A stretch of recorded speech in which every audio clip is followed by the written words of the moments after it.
All right, everybody. Right now, we're out here in Cobb County at the Meet and Greet Candidate Forum. Right now, across from me is Stan Fitzgerald. If you don't know who he is, he's the founder and CEO of Veterans for America First. So he invited us out here to really ask the questions to the candidates. So I just want to introduce y'all to Stan Fitzgerald. There you go. Well, thank you, Lucretia, but I do want to correct for the record that Admiral Charles Kubik is the founder of Veterans for Trump. Himself and General Flynn were the first ones out there in 2015. Right now, I'm just doing the educational projects, but I was with the organization from 20 and beyond. But right now, my goal and my wife's goal are the films. But there you go. He is the filmmaker and behind the scene pencil pusher of Veterans for America First. That's good. Okay. Can you tell us what was the empty void that made you step in and to do this and to represent and stand up for veterans? Well, actually, the veterans and law enforcement combined is what got me involved after the 2020 election. Myself and my wife saw the rigged election, so we wanted to do something. So what I did was use my law enforcement background to help look into the election integrity issues that were going on throughout the state, and we did what we could to help. And that led to myself meeting the guys that were running Veterans for America First at the time. And so we use that as a national platform to focus on election integrity, and I think we made a difference going forward. What got me involved in the films is being a victim of government overreach and political persecution. That was 25 years ago, and as our platform grew and we became very influential, of course, the fake news came out and said I was hiding it. Didn't hide it, I talked about it, that's why we put out the film for all to see. But that's okay. It makes it a lot easier now that I'm just doing films and I don't have to get attacked every day by the media. But as I spoke to the crowd, we did have that issue with leftist infiltration. That's still ongoing. But outside of that, politics is great. And when it comes to the veterans, military, our nation, I don't understand why we'd be under attack. We sit there and we want all of our sons and daughters to be martyrs for our nation. But the promises that they signed up for, it's hard. They have to jump through hoops to get it. Or when they get sick, it's hard for them to jump through and get the support that they need. So I don't see how any wing of the bird would have something negative to say about the veterans that's actually keeping our nation closed from being taken over from within. Well, you know, President Trump initiated a lot of policies that help veterans and law enforcement. And one of them was, excuse me for not remembering the name, but choice, where you didn't have to go to the VA to get your medical service. And veterans were able to go outside of the VA. David Cavender talked about that when we were filming, and sometimes on his stump speech, he mentions it.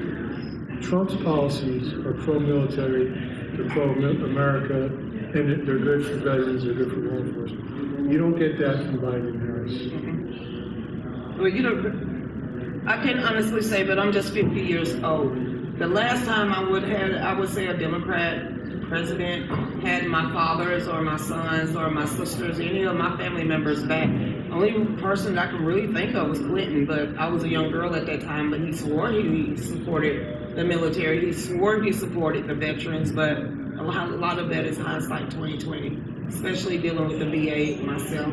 That's one of the reasons that got me started really standing up for the veterans. It wasn't because my dad's was all Navy, Army, and also Air Force. Yeah, it was that I saw a veteran light himself on fire because he couldn't get help from a VA hospital in downtown Atlanta. That's what made me really jump up and start being concerned about my family members. And it's sad. What do you want to see and why you are really a part of Veterans for America First? Why you're helping the Trump administration bring awareness to our veterans? What else do you want to see done as you're doing this? With the documentaries, the movies, going around and filming everything? Thank you for asking the question, Patricia. I do want to back up to the point you said about the Clinton era. At that time, you know, I was a registered Democrat during the Clinton era, which people hit me on, but that was the pivoting point. You know, prior to Clinton, Democrats didn't have such far left policies. And Clinton came in there and didn't really go south right away, but it started heading that way under him. But he's the one who stacked the courts, who stacked the FBI, who stacked the deep state, as we like to call it, with all these people that ended up basically heading us towards communism. So while Clinton himself projected presidency for all people, and he might have been okay for veterans issues and law enforcement, he laid the foundation for Obama to weaponize the government against us. And now, you know, we're fighting full-blown communism. What I'd like to see, and what we use our organization for, is, you know, your question is leaning towards helping veterans. And we're not a nonprofit, we're a political organization. So what we focus on is getting the right people in office that will help our veterans. So we want to use our political influence to get the right people elected who will take care of veterans and law enforcement officers. And that's why, since 2015, that was an easy decision because it's Trump. You know, and then as we go forward after this election, we have to find the right candidates that fit the Trump mold.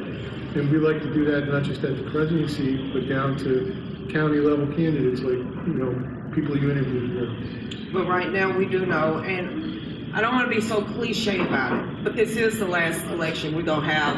If Kamala Harris gets back or gets to the White House and sitting in the Oval Office, what do you see that more people can do to help the Veterans for Trump or Veterans for America First or any local veteran organization? What would you ask for these people to do to reach out to the veterans?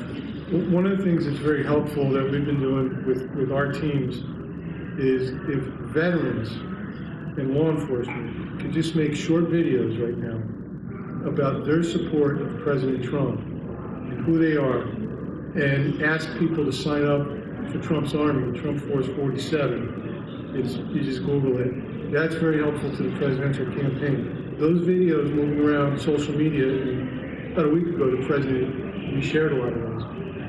We put 100 of those out. So if people watching could make those videos and put them on social media supporting the president, identifying that they're veterans or law enforcement, that's very helpful to the public. It'll move around social media and reach tens of thousands of people. As far as our organization, if you'd like to sign up and help us and receive our newsletter, it's VFAF.us. That's VFAF.us. And you have the last one. Well, Lucretia, I just want to point out with this last word that this is not about me or you or any of these people in this room. This is about saving America. You know, in politics, a lot of people have egos and they put themselves over the movement. And you can see that when things come up, you know, people keep their mouth shut instead of doing the right thing. And that's one of the things we've been pushing right now is candidates running for office need to focus on doing the right thing to help the country and not just focus on their own political behind. And that's what I would ask those of you interested in helping politics, if you're going to run for office, make sure to put the country first. Is there any way that candidates from all around the nation can get, I don't want to say sponsored, but can help Veterans for America First organization or actually get to become an ambassador, find more information on Veterans for America, any key points, any pages that they can go and have those talking points to other veterans when they go out there in the communities? Sure.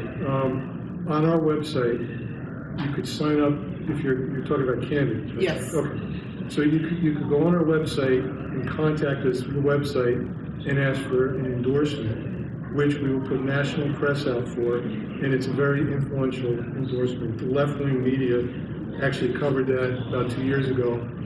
We have a very strong primary endorsement, which at this point you're the nominee, so you're not the primary, but it carries over to help reach the people. So there's a vetting process. You'd be interviewed. We like to do a video interview at some point. It's a little bit easier now because you're the nominee, but we will make sure that you're America First. You know, if you're pretending, we'll figure it out. You're not going to get it. So only America First. So everybody, just like this is Stan Fitzgerald, he said go to VFAF. F.US. I was gonna get it. .US for Veteran for America First. Like he said, go to TrumpForce47.com. You can sign up for helping Donald Trump take back the White House. But please hurry up because you have 56 days before the election. Well, it's 47 days. Well, I don't know. Get out there and vote. I'm not jumping in on you, but I do want to point out, you gotta watch real news with official news. So if you're watching it now, you want to be followers, but share this with people. Because this woman is a patriot. Her and her husband go around the country on their own dime, and they speak for Trump, they speak for God, they speak for this country, not that order, God first. So please, support Lucretia and her work. 46. There we go.